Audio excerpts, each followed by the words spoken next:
di mana siswa berkebutuhan khusus diajar dalam lingkungan sekolah reguler.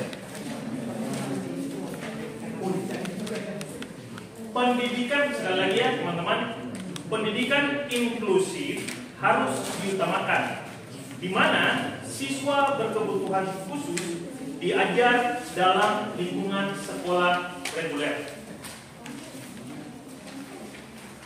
Teman-teman, pada pertandingan kedua, waktu untuk case building dapat dimulai dari sekarang.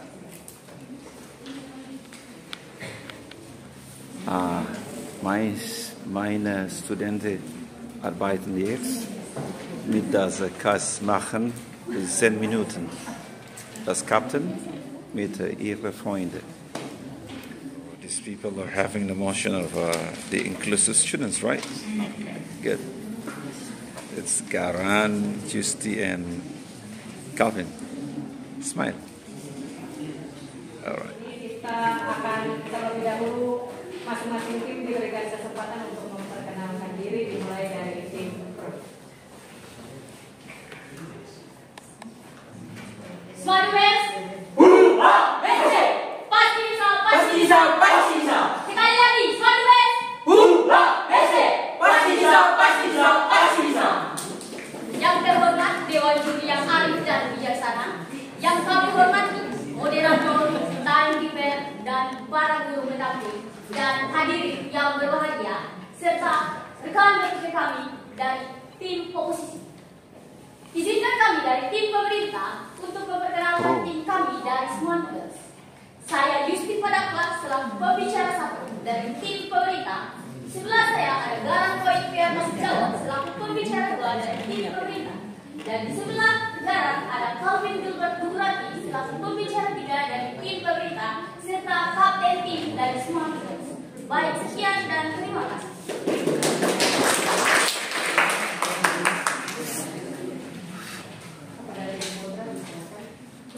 Moderator, assalamualaikum warahmatullahi wabarakatuh. Sampai jumpa semua, shalom. Pertama-tama Dewan Juri yang terhormat serta rekan tim yang tim pro yang kami hormati.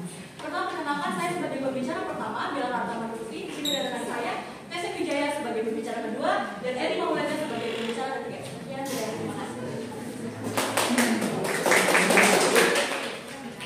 Baik, siapa? Kali ini dengan mosi pendidikan inklusif harus diutamakan, di mana siswa berkebutuhan khusus diajar dalam lingkungan sekolah reguler. Kesempatan pertama diberikan untuk pembicara pertama dari tim pro. Silakan. Dewan Juri yang arif dan bijaksana, yang kami hormati, moderator, timekeeper, dan para guru pendamping yang berbahagia, singkatnya para hadirin semua yang berbahagia. Saya dari pembicara satu dari tim pemerintah akan membahas terkait dengan pokok pikiran yang diberikan oleh parlemen, yakni pendidikan inklusif harus diutamakan, di mana siswa berkebutuhan khusus diajar dalam lingkungan sekolah reguler. Perlu kita ketahui bahwa pendidikan inklusif adalah sistem penyelenggaraan pendidikan yang memberikan kesempatan kepada semua peserta didik yang memiliki kelainan dan memiliki potensi, kecerdasan, dan atau bakat istimewa untuk mengikuti pendidikan atau pembelajaran dalam suatu lingkungan pendidikan secara bersama-sama dengan peserta didik pada umumnya. Singkatnya, pendidikan inklusif adalah sebuah lembaga yang mengizinkan atau membuka lembaganya untuk semua anak, termasuk anak-anak berkebutuhan khusus dan anak-anak normal, ikut pendidikan atau mendapat pendidikan di lingkungan yang sama. Kami percaya bahwa pendidikan inklusif harus mendapat perlakuan serius dari pemerintah. Kami memandang bahwa hal ini dapat membawa perbaikan prestasi pendidikan nasional. Ada 3 poin yang akan memperkuat pandangan kami, yaitu yang pertama, kesetaraan menghasilkan satu nilai akhir pendidikan nasional yang baik. Poin yang kedua, yaitu semua anak Indonesia mendapat perlakuan yang sama. Dan poin yang ketiga dari tim pemerintah adalah anak berkebutuhan khusus juga jenius, bahkan melebihi anak normal. Kami akan mengupas tentang poin yang pertama, yaitu kesetaraan menghasilkan satu nilai akhir pendidikan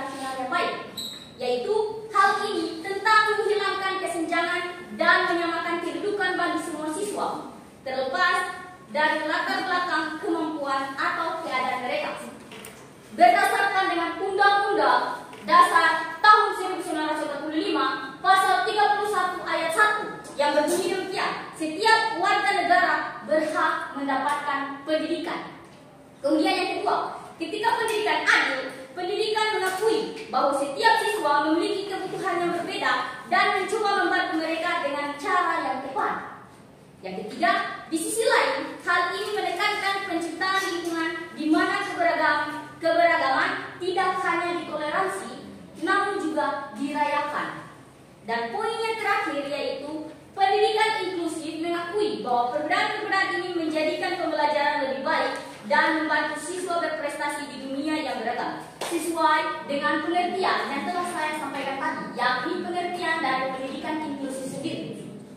Baik, sekian dari poin yang menjelaskan tentang poin pertama kami dan pokok pikiran pertama kami dari tim pemerintah, yaitu kesetaraan menghasilkan satu nilai akhir pendidikan nasional yang baik. Jadi, kami dari tim pemerintah sangat-sangat setuju dengan pokok pikiran yang diberikan oleh parlemen, yakni pendidikan inklusif harus diutamakan di mana siswa berkebutuhan khusus diajar dalam lingkungan yang sama. Karena kami memandang bahwa hal ini dapat membawa perbaikan prestasi pendidikan nasional. Baik, sekian dari saya, pembicara satu dari tim pemerintah. Terima kasih. Pembicara satu dari tim pro menghabiskan waktu 3 menit 42 detik. Kesempatan selanjutnya diberikan untuk pembicara pertama pada tim kontra. Baik, terima kasih moderator, Dewan Juri yang terhormat. Kami sebagai tim kontra sangat menentang mosi pendidikan inklusif harus diutamakan di mana siswa berkebutuhan khusus belajar di dalam lingkungan sekolah reguler. Ada beberapa berita yang menyokong argumen kami. Yang pertama, banyak guru yang mengkhawatirkan kesulitan dalam mengajar di kelas inklusif. Berita ini diambil dari Kompas 15 Maret 2024. Selanjutnya, orang tua siswa reguler merasa khawatir kualitas pendidikan menurun akibat penerapan pendidikan inklusif, dikutip dari CNN Indonesia pada tanggal 20 April tahun 2024. Selanjutnya, sesuai dengan penelitian, sebagian siswa berkebutuhan khusus memerlukan dukungan ekstra yang sulit diberikan di sekolah reguler. Berita ini diambil dari Liputan 6 hingga Mei tahun 2024. Beberapa argumen yang mendukung tim kontra adalah yang pertama, keterbatasan sumber daya dan ketidaksiapan guru. Tidak semua sekolah memiliki sumber daya yang memadai untuk menerapkan pendidikan inklusif secara efektif. Guru membutuhkan pelatihan khusus dan dukungan tambahan untuk mengajar di kelas inklusif. Kekurangan sumber daya dan ketidaksiapan guru dapat berakibat pada kualitas pendidikan yang tidak optimal bagi semua siswa. Kedua, kekhawatiran orang tua siswa reguler. Beberapa orang tua siswa reguler khawatir bahwa pendidikan inklusif akan menurunkan kualitas pendidikan anak mereka. Mereka takut anak-anak mereka tidak dapat mendapatkan perhatian yang cukup dari guru atau tertinggal dalam pelajaran. Selanjutnya, kebutuhan khusus yang beragam. Setiap siswa berkebutuhan khusus memiliki kebutuhan dan gaya belajar yang berbeda. Sekolah reguler mungkin tidak memiliki infrastruktur dan sumber daya yang cukup untuk memenuhi kebutuhan semua siswa berkebutuhan khusus. Kami lebih menyarankan kepada solusi alternatif, di mana alih-alih memaksakan pendidikan inklusif di semua sekolah, pemerintah harus fokus untuk menaikkan kualitas pendidikan khusus di sekolah-sekolah khusus. Dewan Juri yang terhormat, sekolah reguler dapat menjalin kerjasama dengan sekolah khusus untuk memberikan program pendukung bagi siswa berkebutuhan khusus yang membutuhkan. Jadi, kekurangan sumber daya dan ketidaksiapan guru dan kebutuhan khusus yang beragam harus menjadi pertimbangan utama. Solusi alternatif seperti meningkatkan kualitas pendidikan khusus dan kerjasama antar sekolah, memastikan semua anak mendapatkan pendidikan yang berkualitas sesuai dengan kebutuhannya. Sekian, terima kasih dari pemaparan. Pembicara pertama pada tim kontra menghabiskan waktu 2 menit 59 detik. Selanjutnya kesempatan diberikan untuk pembicara kedua dari tim Pro. Terima kasih atas kesempatan yang diberikan. Dewan juri yang terhormat, moderator yang kami hormati, juga para guru pendamping yang hadir pada saat ini, serta rekan berdiskusikan dari tim kontra yang kami kasih, dan juga hadirin yang berbahagia. Kami akan menyampaikan pendapat kami tentang pokok pikiran yang sudah disampaikan oleh pembicara pertama dari tim kontra. Pembicara pertama dari tim kontra mengatakan bahwa dengan dilakukannya pendidikan inklusif, ada kekhawatiran dari orang tua, yang dimana orang tua itu takut anaknya tertinggal dalam pelajaran. Kemudian, pembicara pertama dari tim kontra juga mengatakan bahwa dengan adanya diadakan pendidikan inklusif, pembelajaran tidak jadi optimal. Tetapi pernahkah kita berpikir bahwa anak-anak yang mengalami kebutuhan khusus itu juga memiliki potensi bahkan lebih dari anak yang normal? Ada beberapa argumen kami yang akan memperkuat pandangan kami tentang mosi perdebatan pada hari ini, yaitu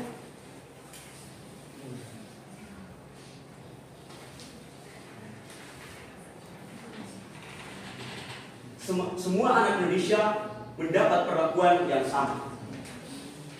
Menurut Undang-Undang Negara Republik Indonesia tahun 1945, bab 13 pasal 31 ayat 1, seperti yang sudah disampaikan oleh pembicara pertama dari tim Pro tadi, bahwa setiap warga negara berhak mendapat pendidikan yang sama. Pertanyaannya, bukankah ini suatu perlakuan yang sesuai dengan Undang-Undang Dasar 1945 yang dimiliki oleh negara kita? Kemudian, kesetaraan hak dan perlakuan pendidikan inklusif menegaskan bahwa semua anak memiliki hak yang sama untuk mendapatkan pendidikan yang berkualitas tanpa ada diskriminasi. Ketika anak berkebutuhan khusus diajarkan dalam sekolah reguler, hal ini memiliki pesan bahwa anak yang memiliki kebutuhan khusus dengan anak yang normal mendapat perlakuan yang sama, memiliki tempat yang sama. Kemudian, menurut info dari UNESCO, pendidikan inklusif berdampak positif pada pertumbuhan sosial, emosional, dan akademis siswa, terlepas dari kondisi mereka. Yang berikut, pendidikan inklusif mendorong toleransi dan keterbukaan. Lingkungan yang inklusif juga memperkuat nilai-nilai keterbukaan, toleransi, dan empati antar siswa yang berkebutuhan khusus maupun dengan siswa yang normal. Tidak, siswa dapat belajar untuk menghargai perbedaan dan juga bekerja sama dalam menciptakan lingkungan yang berlatar belakang ramah bagi semuanya. Menurut studi oleh National for Education Statistik di Amerika menunjukkan bahwa siswa berkebutuhan khusus yang diajarkan dalam lingkungan sekolah inklusif atau reguler memiliki tingkat keberhasilan yang lebih tinggi dalam hal keterlibatan sosial, kemandirian, dan juga pencapaian akademis. Tidak semaksimal. Kita dapat melihat ahli-ahli menurut AWS Foundation, ciri-ciri anak autis menghindari kontak sosial dan kecenderungan obsesi. Ini merupakan anak-anak yang memiliki kebutuhan khusus seperti Thomas Alva Edison, Albert Einstein, Isaac Newton, Nikola Tesla, Gestalt Albert, dan Elon Musk. Mereka menunjukkan ciri-ciri ini menurut AWS Foundation. Tetapi bahwa pola asuh mereka tentang yang harus disampaikan itu tidak mempengaruhi secara akademis. Bahkan mereka memiliki kemampuan akademis yang melebihi kita.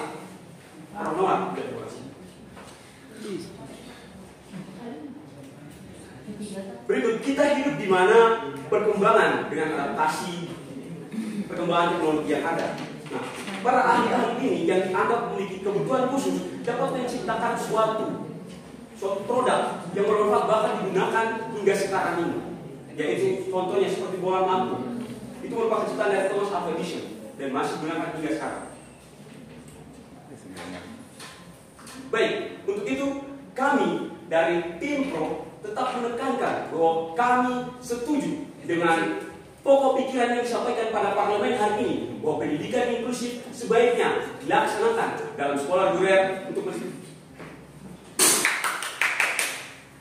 pendidikan inklusif harus diutamakan di mana sebuah kebutuhan khusus diajar dalam lingkungan sekolah reguler. Terima kasih.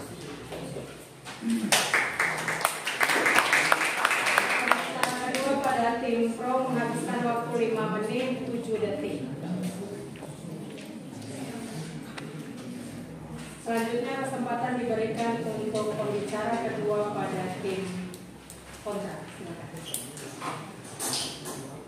Terima kasih moderator. Sekarang saya pembicara dua dari tim kontra akan memaparkan argumen kami melalui penjelasan yang terstruktur melalui beberapa poin yang telah kami siapkan. Jadi pertama-tama saya akan menyanggah kata-kata dari pembicara satu tim pro yang tadi menyebutkan setiap siswa membutuhkan cara yang tepat dalam pembelajaran. Jelas dengan adanya pendidikan inklusif, siswa-siswa berkebutuhan khusus menjadi tidak mendapat pembelajaran yang tepat dengan kebutuhan mereka. Namun dengan adanya SLB yang sekarang diterapkan ini, hal ini sudah sesuai dengan apa yang Anda katakan tadi. Pasalnya SLB ada untuk mengatasi kebutuhan khusus masing-masing siswa. Baik, kemudian dari yang pembicara dua tadi katakan mengenai diskriminasi yang berkurang dengan adanya pendidikan inklusif. Dengan adanya pendidikan inklusif, semenjak adanya pendidikan inklusif, banyak sekali data pembulian pada pendidikan inklusif kepada anak berkebutuhan khusus. Jelas bahwa Anda tidak mempertimbangkan data itu dalam mengatakan statement diskriminasi berkurang dalam argumen Anda tadi. Baik, saya akan memulai argumen saya. Jadi poin pertama, pentingnya perhatian individual. Dalam lingkungan sekolah reguler yang besar, siswa dengan kebutuhan khusus mungkin tidak mendapat perhatian individual yang cukup dari guru. Jelas bahwa siswa kebutuhan khusus membutuhkan perhatian khusus yang sulit didapatkan pada sekolah reguler. Ini disebabkan karena adanya keterbatasan sekolah dalam menyediakan alat bantu dalam menunjang kebutuhan khusus itu sendiri. Faktanya alat bantu pendengaran masih cukup mahal hingga sekarang. Sehingga untuk pengadaan alat bantu dengar maupun alat bantu lain merupakan tantangan bagi sekolah. Baik, poin kedua, risiko menyebabkan stigma dan diskriminasi. Memasukkan siswa berkebutuhan khusus dalam lingkungan sekolah reguler dapat meningkatkan risiko stigma dan perlakuan diskriminatif dari rekan kelas. Ini dapat mempengaruhi harga diri dan pengembangan sosial emosional siswa yang berkebutuhan khusus. Hal ini juga menjadi rahasia umum. Lingkungan sekolah tidak selalu ramah bagi setiap siswanya. Siswa yang terlihat berbeda seringkali mendapat stigma maupun diskriminasi. Faktanya menurut Kompasiana.com, 46% anak yang mengidap autisme mengakui menjadi korban bullying. Hal ini jelas menunjukkan minat belajar siswa. Hal ini menunjukkan bahwa pendidikan inklusif dapat merusak minat belajar siswa dan merusak mental siswa itu sendiri. Baik, poin ketiga, tantangan kurikulum. Kurikulum di sekolah reguler mungkin tidak selalu dapat disesuaikan dengan kebutuhan dan kemampuan siswa. Dengan kebutuhan khusus, sebagai contoh siswa dengan gangguan pendengaran atau tunarungu harus belajar bahasa isyarat. Ini dapat mengakibatkan siswa tersebut merasa tertinggal atau kesulitan untuk mengikuti perkembangan pembelajaran yang pada gilirannya dapat mempengaruhi motivasi dan minat belajar mereka. Baik, poin keempat, pentingnya spesialisasi. Siswa dengan kebutuhan khusus mungkin memerlukan pendekatan dan strategi pembelajaran yang berbeda dari pendidikan pada umumnya, yang lebih terspesialisasi seperti SLB itu tadi. Kemudian lingkungan pendidikan inklusif dalam sekolah khusus mungkin lebih mampu menyediakan program-program yang dirancang khusus untuk memenuhi kebutuhan siswa tersebut. Sebaliknya, pasalnya SLB sendiri memiliki jenis-jenis yang berbeda dalam menangani kebutuhan berbeda setiap siswa. Sebaliknya pada sekolah reguler, adanya adaptasi tersebut tidak akan efisien karena kebutuhan khusus setiap siswa itu berbeda. Sekian dari saya, terima kasih. Pembicara kedua pada tim kontra menghabiskan 3 menit 50 detik.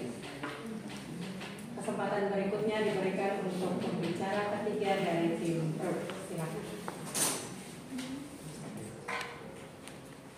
Yang juri yang terhormat, para hadirin yang berbahagia, serta yang kami hormati dan keeper dan juga moderator pada saat ini, dan teman-teman generasi muda yang akan menciptakan Indonesia Emas 2045 yang ada di forum ini untuk mendiskusikan terkait dengan isu-isu yang sangat terkait isu-isu yang memang untuk membahasnya perlu kemampuan dalam berpikir kritis dan analitis.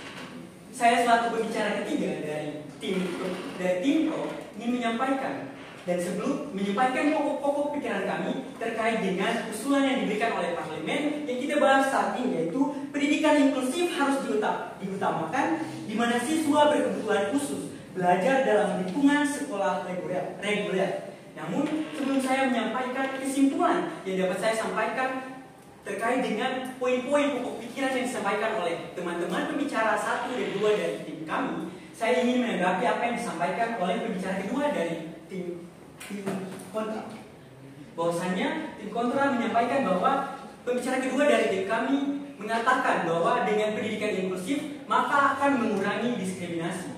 Perlu saya luruskan bahwa pembicara kedua menyampaikan ketika pendidikan inklusif dilakukan maka dapat menciptakan lingkungan tanpa diskriminasi, bukan untuk mengurangi diskriminasi, dan hal tersebut tentunya harus dipertimbangkan.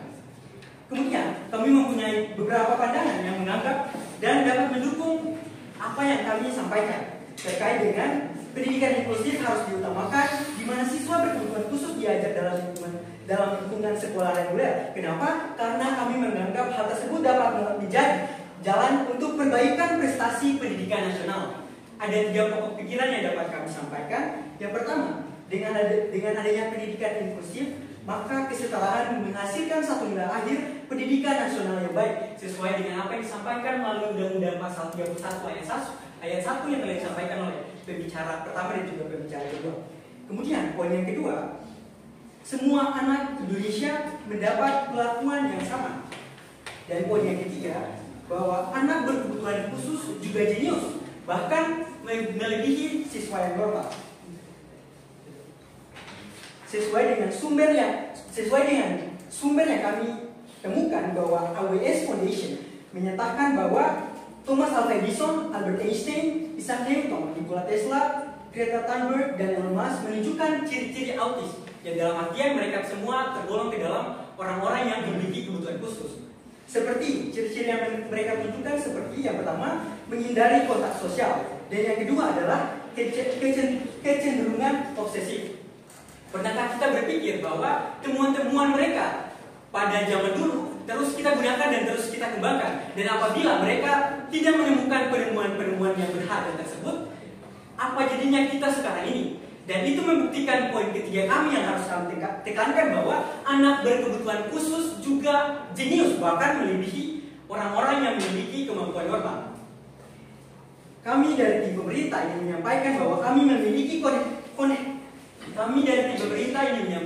kami memiliki koherensi berpikir yang terstruktur sesuai dengan poin-poin yang telah kami sampaikan, dan kami memiliki beberapa rekomendasi yang harus diperhatikan terkait dengan masalah yang dibahas saat ini. Yang pertama, parlemen harus membuat pelatihan khusus dan juga menyiapkan alat-alat yang memang dibutuhkan dalam pembelajaran inklusif yang menyatukan antara siswa berkebutuhan khusus dengan siswa normal. Dan yang kedua, jika kita menginginkan pendidikan inklusif terjadi dan menciptakan lingkungan tanpa diskriminatif, maka pemerintah perlu untuk menetapkan undang-undang yang dapat mengatasi hal tersebut. Undang-undang yang dapat membuat agar anak berkebutuhan khusus dapat menjalankan aktivitas dan dapat menghasilkan prestasi yang baik di sekolah reguler. Sekian dan terima kasih.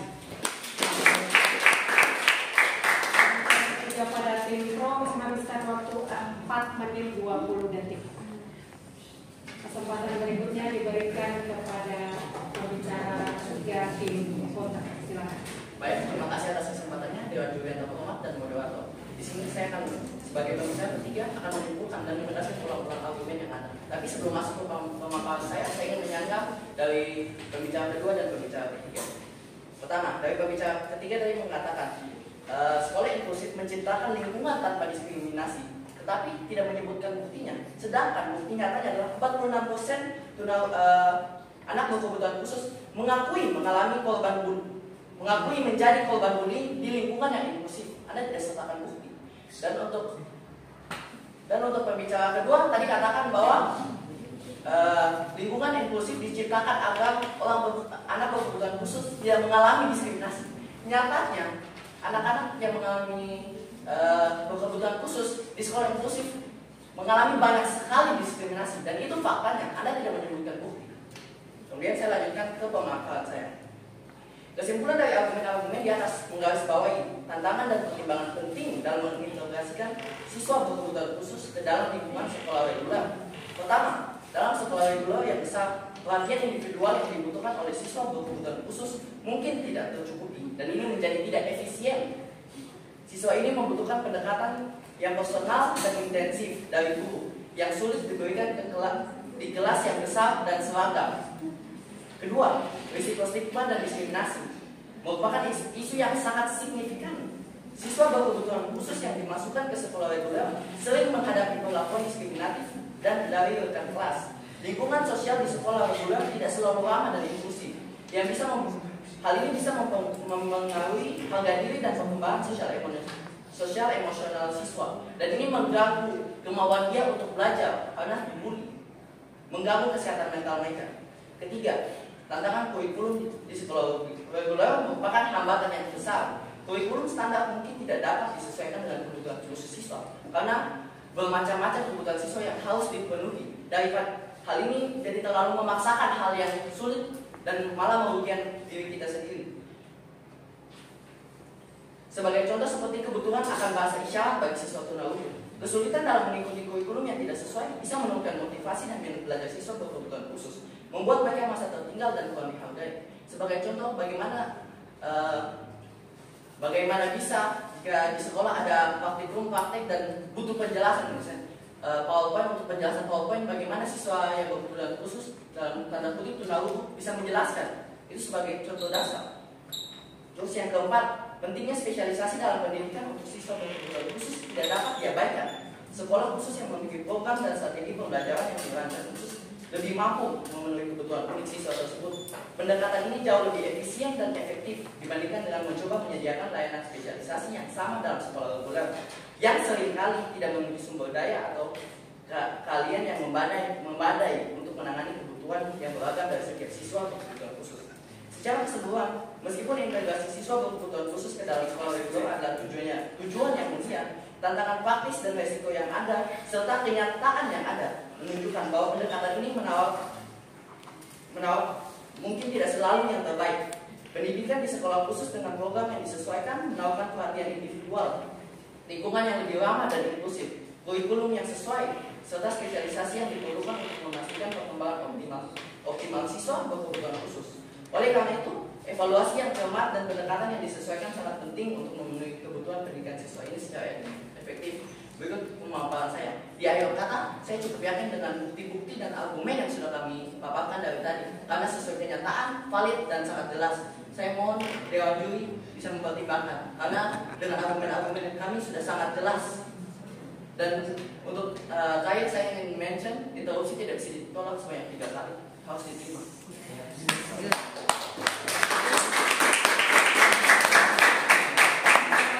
Dari tim kontra menghabiskan waktu sebanyak 4 menit 12 detik. Kita berikan tepuk tangan yang selanjutnya kesempatan diberikan untuk Dewan Juri. Maksudnya agak berat ya kalau yang ini. Ya.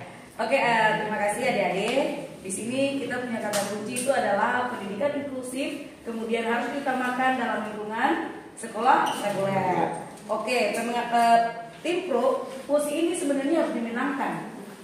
Kalau untuk ibu harus tim pro yang menangkan posisi ini, ya. Kenapa? Karena undang-undang kita itu Permendiknas itu nomor 70 tahun 2009. Kebetulan saya seorang guru juga pelatihan untuk pendidikan inklusif.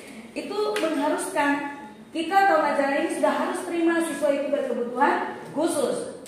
Harus ada prinsipnya dikumandangkan, harus ada tujuan, harus ada sasaran utama yang harus dipaparkan dari tim ini untuk memenangkan posisi ini. Cuma seputar di pengertian, kemudian 3 poin yang dipaparkan tadi, lalu undang-undang yang tadi disajikan itu adalah hak untuk mendapat pendidikan. Beda antara hak untuk mendapat pendidikan dengan perbedaan untuk undang-undang yang mengatur tentang pendidikan inklusif. Itu beda sekali. Semua orang bisa mendapatkan pendidikan, baik inklusif atau reguler, itu hak.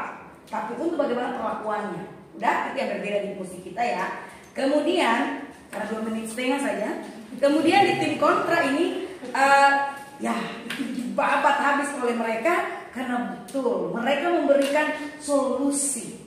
Solusi yang paling tepat adalah sebaiknya karena kita reguler, mungkin SMA 1 sudah ada, mungkin ada kelas khusus untuk inklusif, boleh dia masuk kalau sekolah sudah menyiapkan sarana prasarananya. Udah, kalau sekolah belum tidak ada sarana prasarana itu tidak mungkin. Kalau misalnya tunanetra dia masuk ke dalam reguler yang tidak punya ada fasilitasi, apalagi SDM ibu gurunya belum kuat, tidak mungkin dia akan dibully. Diskriminasi terhadap lingkungan itu sangat berat untuk dia. Tapi kalau dia sudah ada kelas yang dibuka, tetap reguler menerima dan dia ada di kelas khusus dengan SDM khusus atau sekolah mendatangkan SDM itu ke sekolah tersebut, dibuka sekolah itu, ya. Nah, mereka memperkuat itu dengan solusi dan 46% itu mereka sudah menunjukkannya. Kemudian lebih efektifnya ke SLB saja karena di SLB itu semua lengkap, mau tunanetra, tunarungu, semuanya sudah ada di sana. Terima kasih. Itu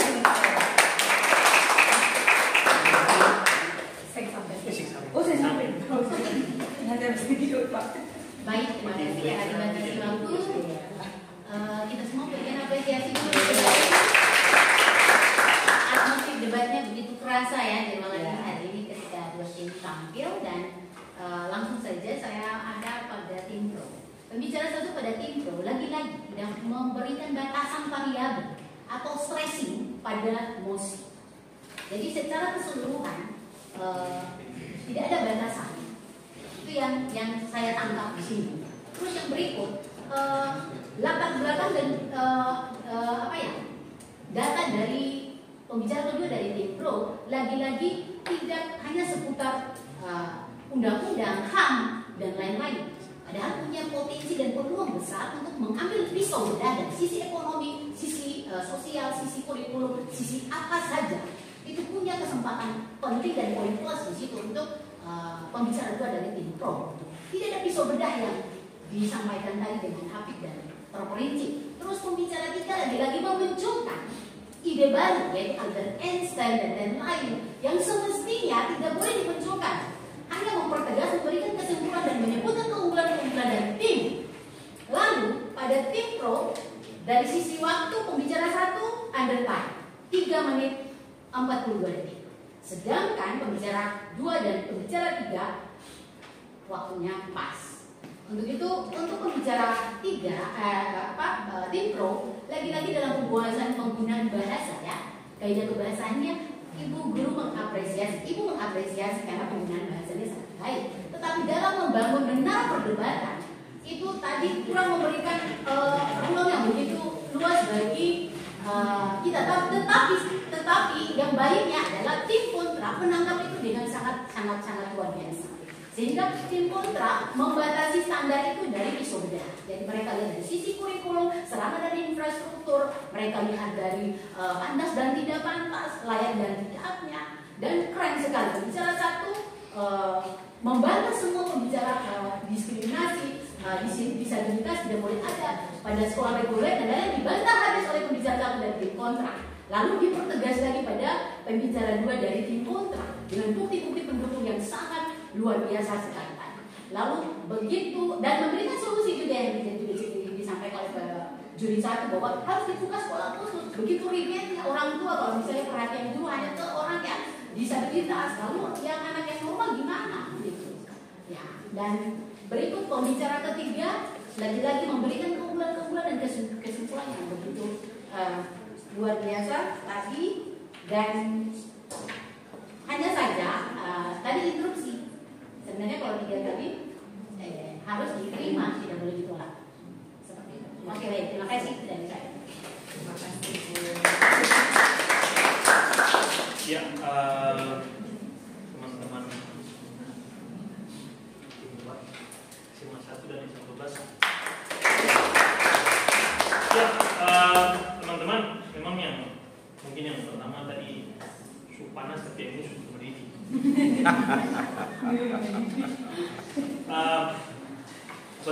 Yang tadi sudah disampaikan oleh ketua dewan juri juga, teman-teman sudah berusaha dengan sebaik mungkin menganalisa dia punya kasus mosi untuk melihat peluang-peluang teman-teman argumen.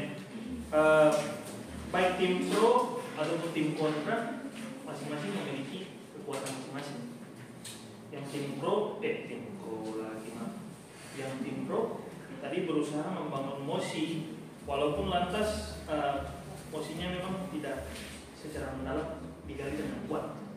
Misalnya tadi dikonfirmasi bahwa pembelajaran akan lebih baik karena menggabungkan ABK atau anak berkebutuhan khusus dan non ABK. Lantas dasar pemikiran apa yang menguatkan bahwa dengan menggabungkan akan menjadi kuat? Tetapi ya tadi baik tetap membangun mosi untuk menguatkan variabel, tapi lantas variabelnya perlu digali lagi lebih dalam. Tapi apresiasi untuk teman-teman pro. Teman-teman pro pemilihan diksinya luar biasa perhatian, diksinya berat. Baik, tetapi lantas diksi bukan satu-satunya poin seseorang berargumen, karena argumen itu dibangun atas dasar berpikir logis dan berpikir kritis, teman-teman sudah ingat. Nah, teman-teman pro tadi tentu bahwa menganalisa 3 garis besar tadi ya, dan satu penting yang dilihat teman-teman ulang beberapa kali bahwa orang berkebutuhan khusus terkonfirmasi lebih jenius. Apakah ada orang normal yang lebih jenius dari orang ABK yang terkonfirmasi? Jadi ketika dikonfirmasi, jadi hanya dikonfirmasi masalah itu. Masalah sebenarnya ada kok anak-anak berkebutuhan khusus yang juga cerdas, yang juga lebih, tapi itu bukan menjadi poin permasalahan di sini. Yang ingin kami lihat bukan ada orang berkebutuhan khususnya yang lebih cerdas. Yang ingin dilihat adalah peluang bagaimana kalau nanti digabungkan. Apakah ketika digabungkan potensi apa gitu yang berpengaruh dengan menggabungkan? Bukan, jadi posisinya sebenarnya masih membuat sebuah segregasi bahwa tanpa digabungkan juga ya cerdas, selesai. Berarti argumennya kembali ke argumen kelompok kontra. Oh ya sudah, kenapa harus digabungkan? Toh mereka juga terkonfirmasi cerdas. Buatlah sebuah pendidikan khusus untuk anak-anak yang istilahnya ABK tetapi cerdas. Atau kemungkinan ketika mereka mendapatkan pendidikan yang di luar pendidikan reguler, kemungkinan akan menjadi tetap cerdas gitu.